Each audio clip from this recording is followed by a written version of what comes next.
Attends, je réfléchis juste à comment je te dis ma phrase. Non, on veut toujours dire non, effectivement, mais on peut aussi l'exprimer par d'autres manières. On peut l'exprimer par le silence, on peut l'exprimer par un mouvement de corps, on peut l'exprimer par une tête détournée, on peut l'exprimer par une immobilisation du corps. Il faut absolument travailler sur l'éducation des enfants et arrêter de faire croire que non, des fois ça veut dire oui, parce qu'on dit non pour jouer, alors qu'il faut vraiment prendre l'information telle qu'elle. C'est grave, c'est dangereux. On voit que la sphère politique continue à soutenir des agresseurs et ne prend pas en considération la réalité des faits. On entend parler depuis des années d'un quinquennat qui se concentre sur les violences faites aux femmes et pour autant ça ne change pas. Et puis il y a toujours cette affaire de boys club qui persiste, de ces hommes qui se soutiennent parce qu'ils sont puissants, parce qu'ils sont haut placés dans la société, et des victimes qu'on ne croit pas, qu'on pense qu'elles font ça, comme l'affaire DSK d'ailleurs, ces victimes qui font ça évidemment pour se faire de l'argent, pour se faire un nom, pour salir l'image d'un politicien qui aurait pu réussir. Donc il y a effectivement une situation très grave qu'on essaye de démanteler chaque jour. On est clair, alors je vais donner un exemple très simple.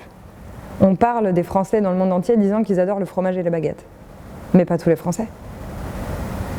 Donc il y a des hommes qui sont des harceleurs et des agresseurs, et il y en a malheureusement une très très grosse partie encore, mais pas tous les hommes.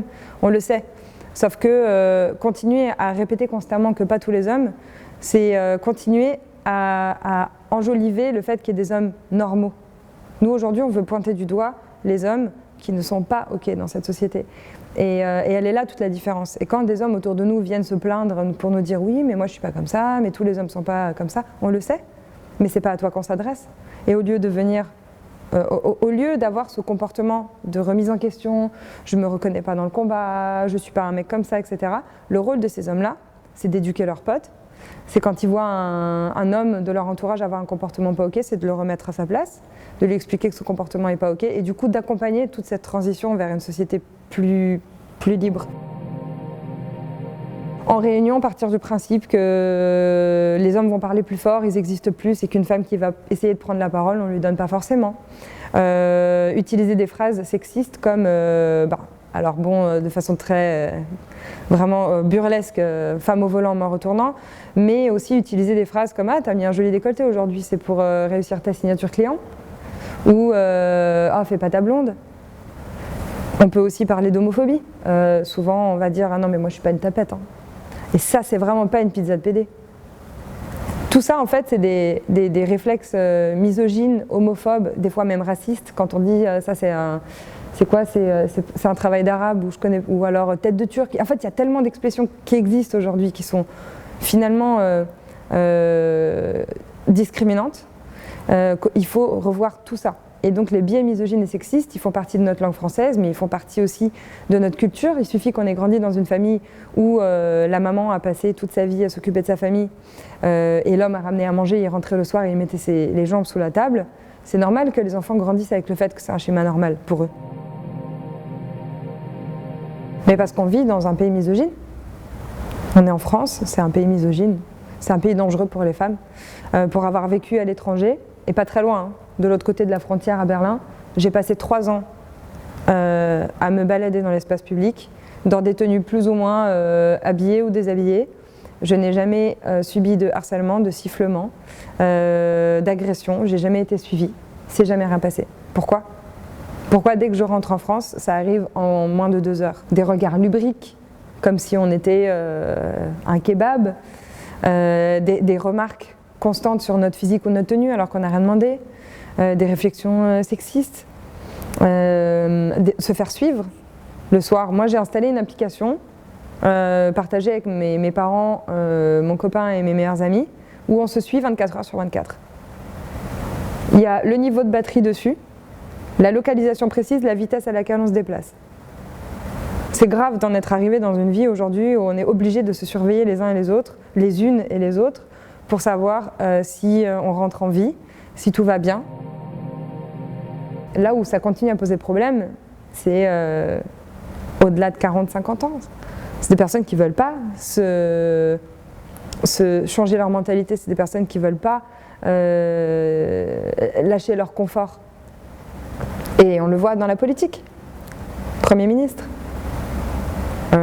C'était qui l'autre qui a finalement été sorti de la politique, mais ça a pris 6 mois.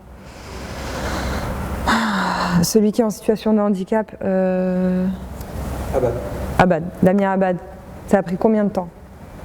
Ça a fait un tollé. Et au bout d'un moment, ils se sont dit bon, ok, on l'enlève. Le mec, cette semaine, là, qui a giflé sa femme et qui a écrit une lettre. Comment déjà? Quatennens, c'est ça. J'arrive même pas à retenir leur nom, tellement ça m'énerve. Qui a fait une lettre dans laquelle il explique quand même constamment que c'est son épouse et lui, comme si c'était un noyau, alors qu'en fait non, elle se désolidarise complètement de lui, parce qu'elle demande le divorce, et pour autant lui il essaie de se justifier, d'arrondir les angles, pour essayer en fait de sauver la mise.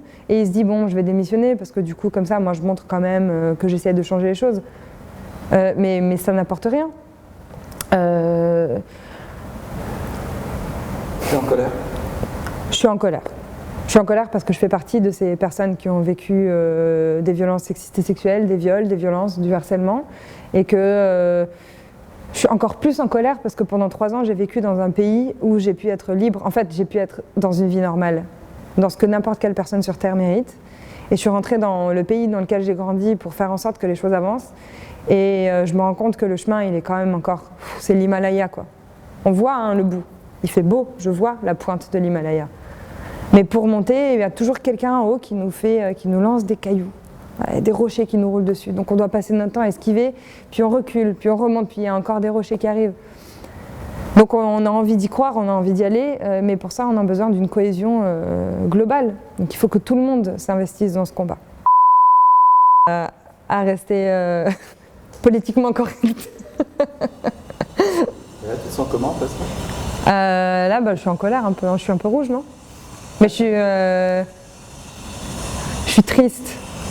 Je suis triste de voir qu'on en est encore là aujourd'hui. Mais on est 74 dans l'association et on se retrouve... je vais avoir les larmes aux yeux. On est un noyau incroyable dans l'association et on essaye de faire changer les choses et on se retrouve avec une bienveillance et un amour qui sont juste incroyables. Et ça nous donne envie en tout cas de croire qu'on peut monter jusqu'à l'Himalaya. Peut-être qu'on aura un jour un... Comment ça s'appelle j'arrive même plus à parler. Un funiculaire. Et on montera très vite. Mais c'est difficile, parce que la réalité du terrain nous rattrape chaque jour. Voilà.